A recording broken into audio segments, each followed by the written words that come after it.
This is Sarah Poff, and those art hands. They're a gift from God. So I told you about my little bag of hearts I had. I was going through picking up my Valentine's items, trying to get them all put up till next year. And I came across this bag of hearts that I had with my stuff. And I was like, what could we do? Maybe someone else out there has some hearts. As we are trying our dead level best to stay inside, to do things that we don't have to go out to the store and buy. So I got to thinking, I remember one thing my mom used to do with me. And so I decided to see about us doing a project with hearts. Now, I'm using my foam hearts clearance from a few years ago. I'm going to move those to the side. However, you could just cut, if you have red paper, you could cut little hearts. You wouldn't have to have the foam ones. And I thought, well, maybe there's some little bitty kids who are trying to help, big kids who are trying to help their little kids stay out of mom and dad's hair so mom and dad can work. So I thought, well, this is a good one, because one of the things I've done over time when I've tried to teach little kids is I let them make the grass.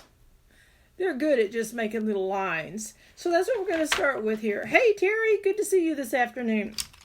So for little kids, hi, Janelle, good to see you. So for little kids, I make a dot on each side. And I'm going to make a light line this time because I don't want it to be real dark. So I made a little line across the paper.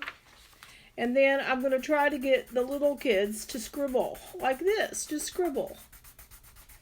Scribble a line in. And they're going to go out a little bit, but some grass, maybe it didn't get mowed in time. And some of it's above the line, some of it's below the line. Sorry about that. I put some peppermint. I don't know. You probably can't smell that out there. I put some peppermint around my nose to make me be able to breathe deeper. And it sometimes makes my nose drip. Okay. So I'm going to leave it. I did it much fancier on this one. You can see that I did green, and you can see some purple and yellow in there. You can take those colored pencils. You can take woodless colored pencils. Crayons, you can do some of the same kind of things. It's just easier with colored pencils and color that in. Now, one of the things Mom showed me how to do when I was a kid was to take hearts and put them together for flowers. I had to do a artwork for I still have it around here somewhere because I know I showed the kids at school one time, multiple times. I would sometimes take in my artwork from when I was a child because they always would look at mine and go, well, I want it to be as good as yours. And I was like, So I was never big into making mine perfect. I just didn't do it because I wanted it to be maybe better than what the kids did, but not perfect. I wanted them to strive and reach. I'm looking for a pink one and I can't find one. I might just have to switch and do these two. They're have glitter on them. So I've got like that. And this would be also a good kind of matching, try to match two together activity.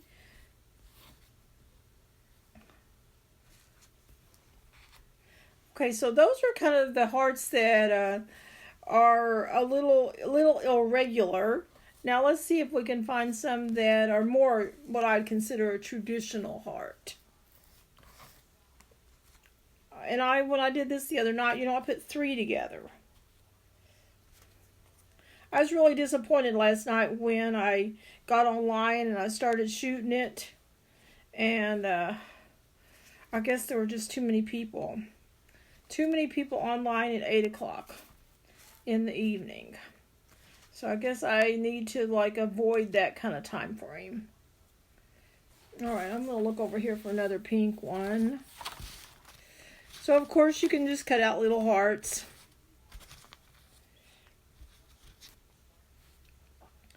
Out of paper if you don't have those. Well, we're just going to put this one in.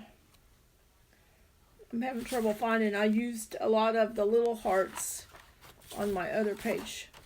However, you could cut. You can always cut. And I even thought about some of these could go like down here like this. And they could just be a flower that hasn't opened yet. Alright, so now mine, of course, are foam, so they have sticky on the back, so I can just take them and stick them down. I think I am going to cut this one because he looks out of place. So I'm just going to lay this on top of here. And I'm going to trace around.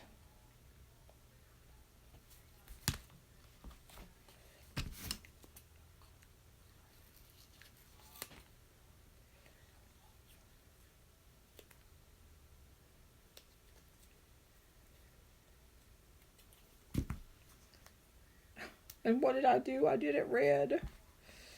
I did it red instead of pink. Oh! We'll just use the glitter one. Now I did it with 4 and you can do that. However, I thought it looked a little bulky and maybe more like a 4-leaf clover. Let's see if I pull it out a little bit more and add something in the middle, if that'll help that look.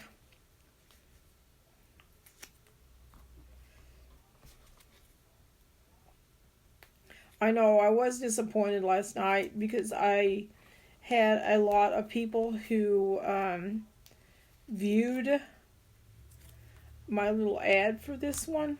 And so I was hopeful that I might have some people watching. You know, a big audience. I have my faithfuls. I sure do, and I thank you. That helps me stay in there and keep wanting to do.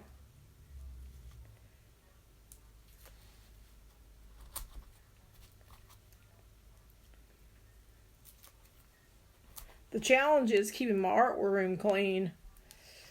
Between, I got a virtual party going on a Facebook page where we're getting ready to leave on a virtual wagon trip. And then I have projects going for this. And then I'm trying to walk 8,000 steps a day. Trying to keep my lungs in good condition.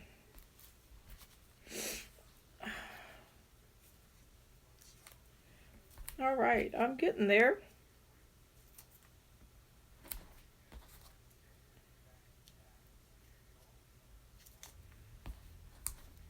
But it's interesting how sometimes, I don't know about with you all, but sometimes what moms help you do, or maybe some teacher or some other person in your life, they help you do, and then later on you need an idea and you think back to what they taught you.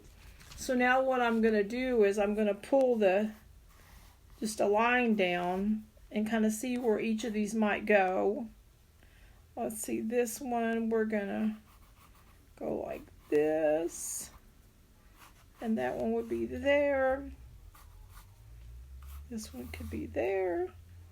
And of course they don't have to be straight. That's just kind of giving me a general line as to where to start.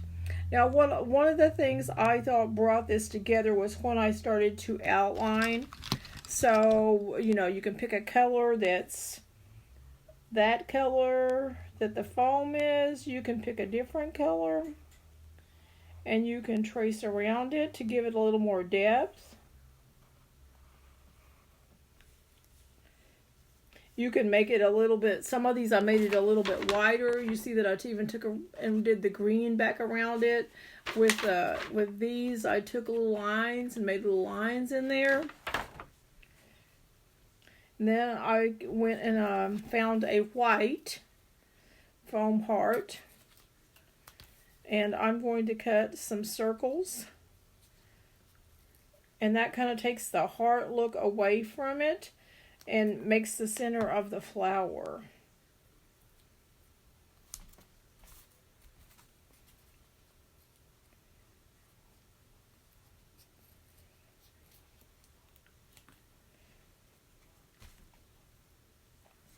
So some of these are turned a little bit more like an oval. I don't know that that matters. And I could switch and do, let's do a pink on this one. Those granddaughters, they sure do like that pink.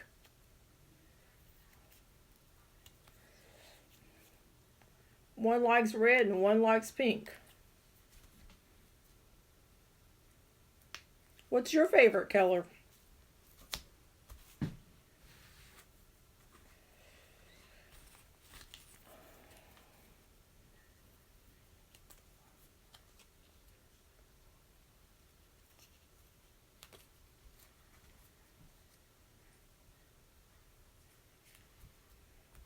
Okay, so now another thing I did to try to make it look more like a flower was I did a little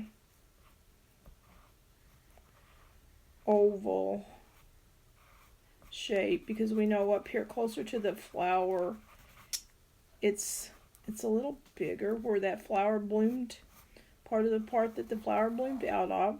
And then we're just going to go back down and thicken.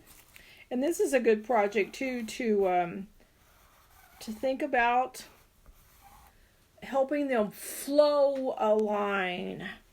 You know, keep your hand loose. Keep your hand loose and think about it, and don't look here, look there, and try to make a line. It doesn't have to be exactly straight, because we know sometimes the plants aren't, but make a fluid line that goes. And then leaves. This is a place where you could talk about the veins of the leaves. They could draw some of those in. Since people are home, you could actually go outside and see if there's still, I know there's not leaves on the trees really very much yet, but I'm sure there's some somewhere around you're going to find some leaves that didn't get raked up. And you can have a little leaf lesson there. And I usually like outline it. I outline it. And then I make it lighter so that you can still see those lines. Hi, Mildred. Good to see you. Happy birthday yesterday. So, just kind of filling in. This is a time that, you know, if you can take and do additional pencils, and you can do some blending. So here you can start to see more of a yellow-green. These are the kinds of things I always wished to have more time to teach. Sometimes I could sneak in a little more of that with some of the children, but you know, you had to like do what the general population did. That's one advantage, that having just a few kids at home, you can gear it to be what those children need. So I think that shows you what the project is. Also, you can take those hearts and you can make butterflies. If you are doing this with boys and they're going, oh, that's hearts. Well, how about if you did a little snake? Let's see if we can make a little snake. I'm always trying to think of boys. My oldest is a boy. Well, he's, of course, an adult now, but, you know, you still think about them. All right, so if I did,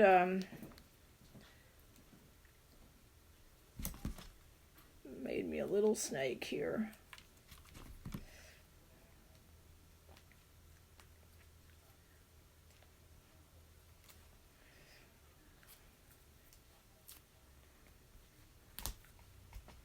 So then I can go back, and this you would probably have to use a permanent marker on.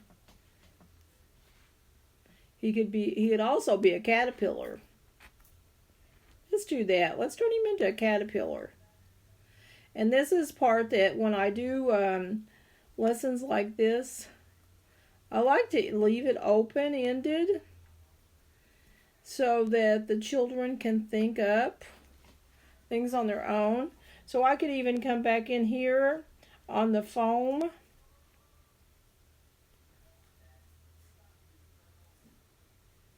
and I can use this permanent marker. Yeah, don't use your water-based markers on the foam. They'll just get all over your hands. You could use them on the paper. So you could do that, and then I'm just going to show you how to put together a butterfly. And then I probably have already spent enough time. Oh, Mildred, no worries. I'm going to post this on the timeline, and you can watch it at your leisure. You can watch it at your leisure. I just appreciate you watching me. Okay, so then on my butterfly, and I don't have the perfect way to do this, I just do it. I just think about what is the basics of a butterfly, what can I do to kind of make this look a little bit like a butterfly. So then we're going to do that bottom part and then color that in. Okay, I probably spent more time than I need to.